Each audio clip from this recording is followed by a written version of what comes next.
Қазақ халқының тәрбие жүйесінде жас ұрпақты, қоғам мүшелерін отанға, халқына, елге, жерге деген сүйіспеншілікке тәрбиелеп, мұны олардың бойына сіңіріп қалыптастыру жетекші орын алады. Өзінің бүкіл халық болып, мемлекет болып құрылу тарихында талай тар жол тайғақ кешулерді басынан өткеріп, үнемі шапқыншылардың шабуылына төтеп берумен өмірін өткізген халқымыз елді, жерді қорғаудың қадірін ерте түсініп, баласын ана сүтімен бірге отанын сүюге және қорғауға тәрбиелеген. Қазақтың асқақ беделі,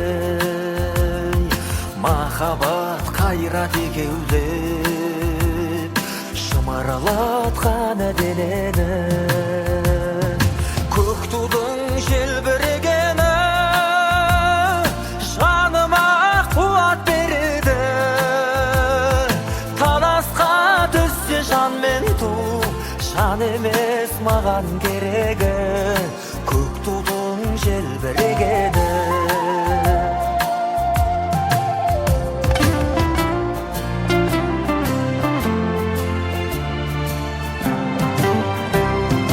Көк тудың желбірегені,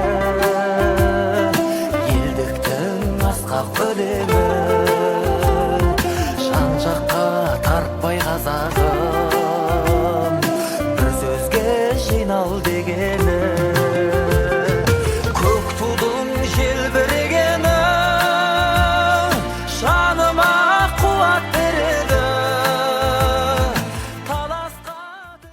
Қазақстан Республикасының әскери доктрина және әскери құрылыс тұжырымдамасында біз егеменді мемлекетпіз және оның қауіпсіздігін қамтамасыз ету мәселелері ішкі және сыртқы саясаттың жалпы құрылымының өзегі болуға тиіс. Сондықтан бізге қазіргі заманғы қару-жарақпен жарақтанған, жоғарғы даярлықтан өткен, жақсы үйретілген, біздің егемендік мүддемізді қорғау үшін кез келген жағдайда іс-қимыл жасауға даяр тұратын армия қажет. Ал мұндай армияны әскери құрылыстың тарихи тәжірибесіне және қазіргі заманғы көзқарастарға сүйенген ғылыми негізде ғана құруға болады деп атап көрсетеді. Жан емес маған керегі, көк тудың желбірегені.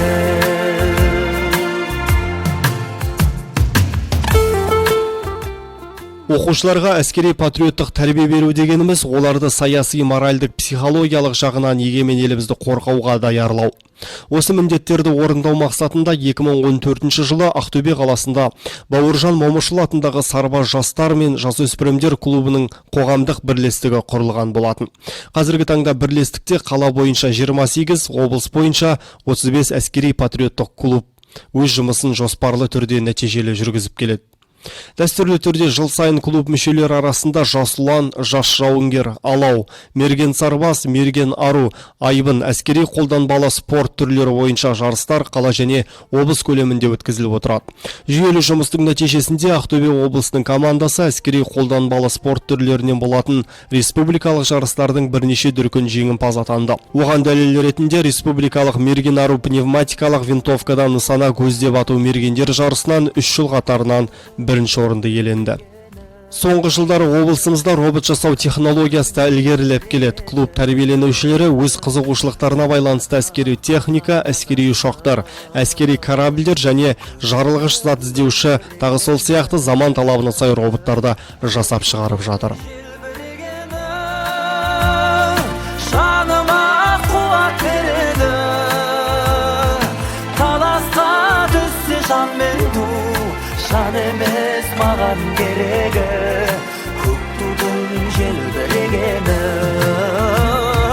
Таласқа түссе жан мен ту, жан емес маған керегі, көк тудың желбірегені.